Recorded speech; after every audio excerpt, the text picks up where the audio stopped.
Keep waving. And again. And again. Okay, I just had to prove that I was here. The medical system is getting so bad out there that long-haired, freaky people can apply. So here I am.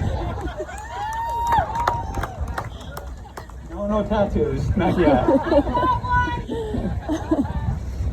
Back in 1993, when I became a paramedic, back in those days we used to work for funeral homes.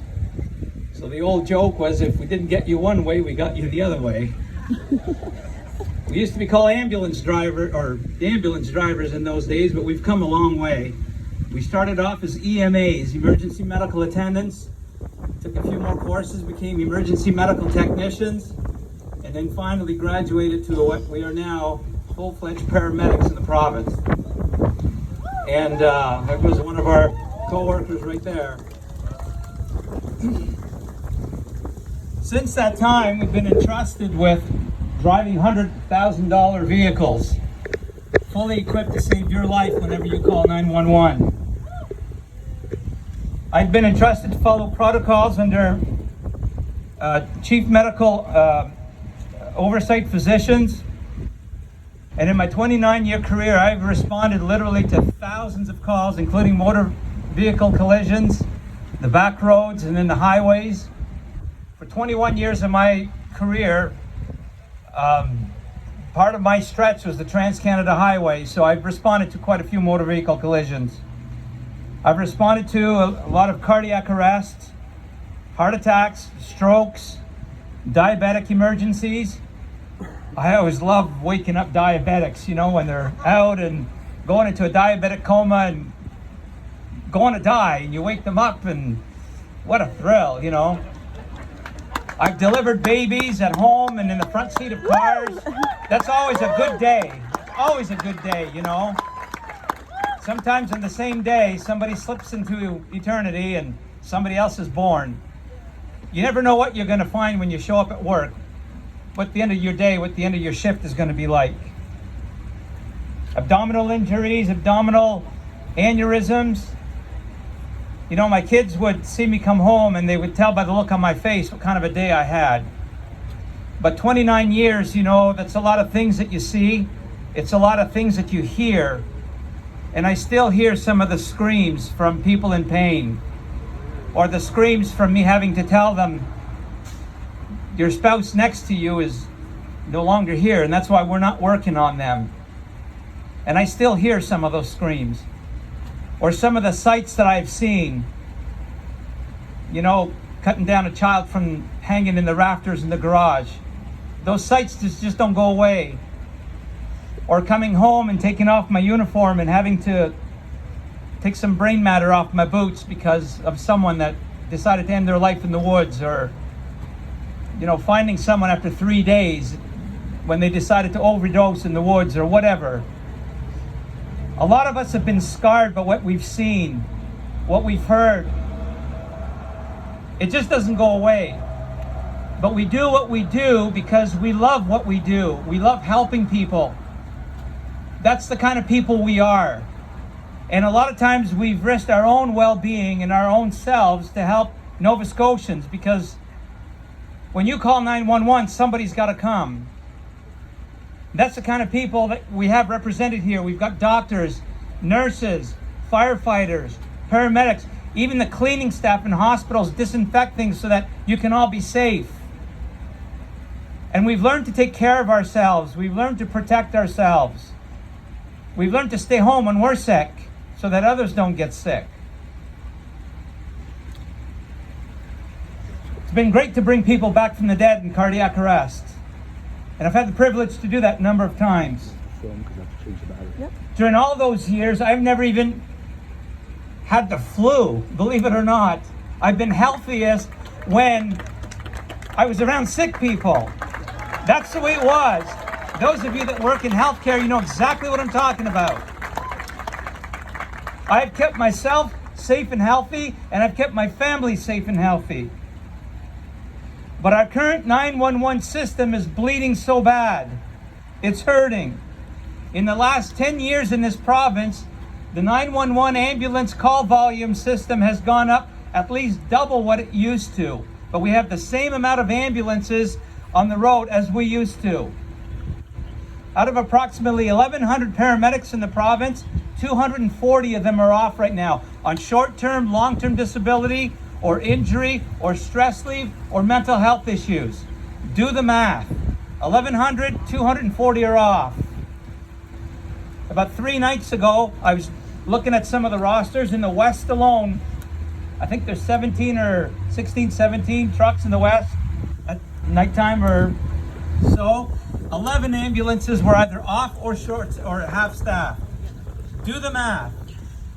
You know there's something wrong when you live 5 minutes away from the hospital in Dartmouth and someone calls an ambulance because someone's having a stroke,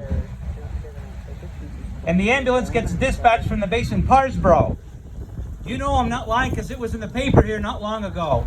And after 4 hours, that patient gets thrown in the back of a police car and brought to the hospital after 4 hours. And the government says if you don't take this jab, we're going to fire all of you paramedics that don't comply. This is the same government that before the election said the EHS system is bleeding and it's hurting and we're going to do everything we can to improve it. This is the same government that says the previous government is not doing enough to retain doctors and they're not doing enough to go out and find more doctors. This is the same government that said we're not doing enough to get more nurses and retain more nurses. This is the same government that now is saying, if you don't comply and don't tell me more information, we're not interested in your conspiracy theories. This is the same government that's saying, we're going to fire you all. This is our broken 911 system. This is our broken health care system. Wow. For paramedics right now, the staff morale is low. So I've got some of my friends that have said to me, you refuse the jab, I can no longer be your friend. These are paramedics that I used to work with, some of my partners that I was partnered with for years. Seriously, over this? You've worked with me for years. You know how good of a medic I am. You've seen the crap that we've dealt with. And because of this, you're no longer my friend? Probably not. But it still hurts, you know, because I've been in their home. We've had meals together. Our families and our kids grew up together. They don't understand. It still hurts. The burnout is high. Some of my coworkers feel very coerced, and some of them have taken the jab, and they've said to me, but I'm not taking the second one. But what's going to happen to them? Another thing to consider is that all of us as paramedics have a pretty darn good medical plan because we work for Medavie Blue Cross. So for those getting the axe, like me, our medical plan goes out the window. Now 3 of my children have had full pancreatectomies because of a rare genetic thing. That means no pancreas, no duodenum, no spleen, and no gallbladder. Just one of the medications is $1,500 a month. Do the math. Who's going to pay for that? No job? It gets expensive. It's a big loss. So I want to call the last section of what I want to talk to you about COVID 911. With the forced mandate upon all healthcare workers, including the paramedics, this government thinks it's best to fire, or call it whatever you want, unpaid administrative leave, leave of absence, whatever you call it, it amounts to the same thing. The system is overloaded and it's bleeding. What does that mean for you? It means when you call 911, it's going to take even longer for somebody to come. It means if you go to the hospital on your own, you're going to be sitting in the waiting room even longer. It means it's going to take even longer for you to get your surgery booked or to be seen by an emerge doctor. Ontario today stated the Premier Doug Ford is holding back on some of these forced mandates. I don't know if you heard, because they're looking at what BC is going through, because 4,000 people refuse to take the jab, and BC is backing up, and Ontario is saying we're holding off because we're looking to see what victories, but trickle effects. Our mandate dates are coming up. Your mandate dates may be coming up.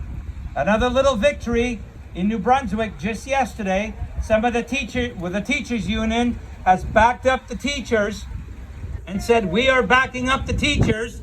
Teachers, go back to work as of November 3rd. Woo! Little victories. This, what we are doing today, is a victory. Look at how many of you are here. This, what Patty has done, is a victory. It's all little steps. So I want to encourage you today. This, what we're doing, is not small. It's a big thing. But ultimately what it means is that this government doesn't really care about the long-lasting effects of what may happen. I choose to exercise my Canadian freedom and to refrain from this experimental jab because we really don't know what the long-term effects are. We are seeing a lot of people that are double vaccinated get sick, even die. If you are double vaccinated, it is your choice. I don't dispute that. But if you choose not to receive the boosters, you will be like us. If you've got your Vax Pass and it goes red, you will no longer be allowed to go to the theater, to the restaurants. You'll be an outcast like some of us. It's gonna come. But I want to make a statement here, and I want you to hear me clearly. I have more rights as a free Canadian than this government thinks it has over me. That's where I stand this morning. They say COVID is here to stay. And I say, not if we don't let it. Not if we don't keep feeding off what the media is telling us. I say, let's treat COVID with the medication that we hear about is treating it. Like ivermectin and hydrochloroquine. Countries are treating it and overcoming it. Let's unite. Let's unite in things like this. Let's encourage one another.